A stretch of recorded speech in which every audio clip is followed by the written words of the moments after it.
Okay, so here we go. Let's play That's What He Said, because I want to read the quotes from Brian Cashman that had me dying. Okay. Cash said that they went in as opportunistic buyers and opportunistic sellers and eventually became cautious buyers because team wouldn't meet their price for players. So they decided basically to try a little and now said, we're in it to win it.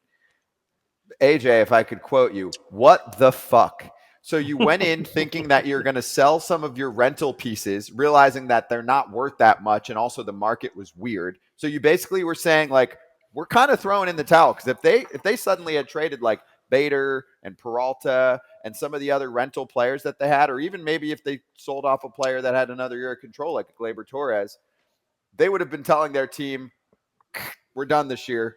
White flag, like the Mets, okay? They tried to do that, apparently, didn't get what they wanted, and said, all right, let's get one reliever just so that people can't put in the headlines of the Post and everywhere else that we literally did nothing. What a freaking joke of a deadline, and what a joke of a quote afterward. Like, also, you're making your decisions, AJ, as a GM based on what the market looks like. How about you sit down and say, are we in or are we out? You're deciding that based on which prospect you can get back. Oh my gosh. Again, let's start with kind of, we hit on this with the Mets too. What are their assets they have to trade? What can they go get that'll make them better than Jonesy's Orioles, better than what the Astros did, better than what the Rangers did? What can they do? There's nothing they can do, because they're not willing to give up a Jason Dominguez. They're not willing to give up their Austin Wells, their big prime catching prospect, right? But they couldn't have gone out. They could have went out and got Austin Hedges probably, but they didn't want to make that move. And then they go, like you said, Scott, at the end and say, oh, well, we'll go get Kenyon Middleton. He's had a great year, but I mean, is he really going to move the needle for anybody? And they have people coming back. It's just been such a confusing time for the Yankees, because remember, these are the New York Yankees, right? They're supposed to spend. They're supposed to compete, not for division, not for wild cards, for World Series. And it's been almost 15 years since they've won. And Brian Cashman, we've talked about it, is feeling the heat. Aaron Boone's feeling the heat.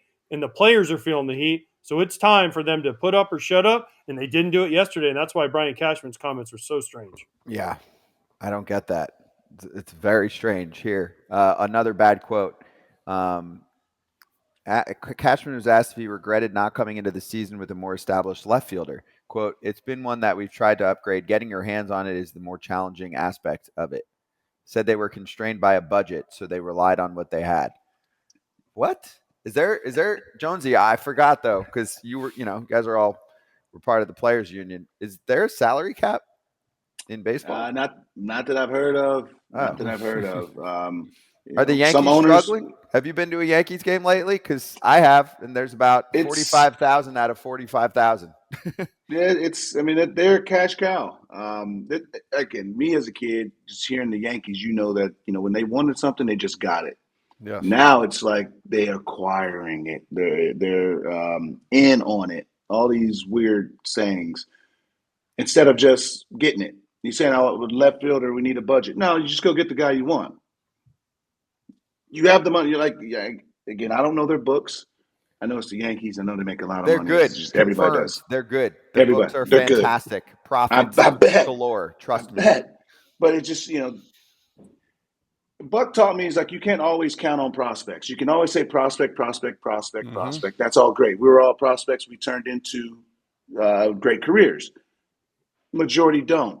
You can't always hold on to them. If you're trying to win in the big leagues now, and I get it that you don't want to potentially harm for 3-4 years down the road, potentially don't pay the bills.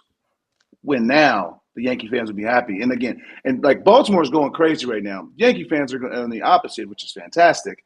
But it's like, because expectations are completely different. Like AJ said, the Yankees we win the division. So we went to the wild card. You say that to a Yankee fan, that's fighting words. Mm-hmm. It's World Series or bust literally for the Yankees. And they didn't do nothing. And they count solely on Judge for everything, which is very hard to do. And I know he's playing through some injuries right now, but you can't solely just count on him. You had to go get somebody. Unfortunately, you got the capital, you got the money, real money, not just capital and players. Also, I know we talked about this earlier, and yes, there have been contracts handed out that they regret now, or trades. Stanton, Donaldson, Hicks, LeMahieu. I feel like ownership is punishing Cash a little bit. Like, yeah, we can spend, but when we've given you that leeway, you're not spending it wisely. So we're taking that away from you a little bit. We're going to put you on a little bit of a budget right now. So my answer to that is you don't have to have the same front office for decades and decades. You don't. It's ridiculous. Switch it up. Give someone else a chance. Hey, which trade or which acquisition has hurt the Yankees the most financially now? Stanton, Donaldson, Hicks they're paying to play in Baltimore. Garrett Cole, who's been great for him.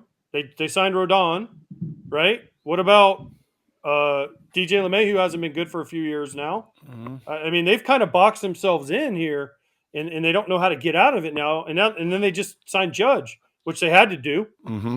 So it's like, which one of these moves that Cashman made has? I mean, listen, we all remember when Stanton was traded from the Marlins after signing that deal.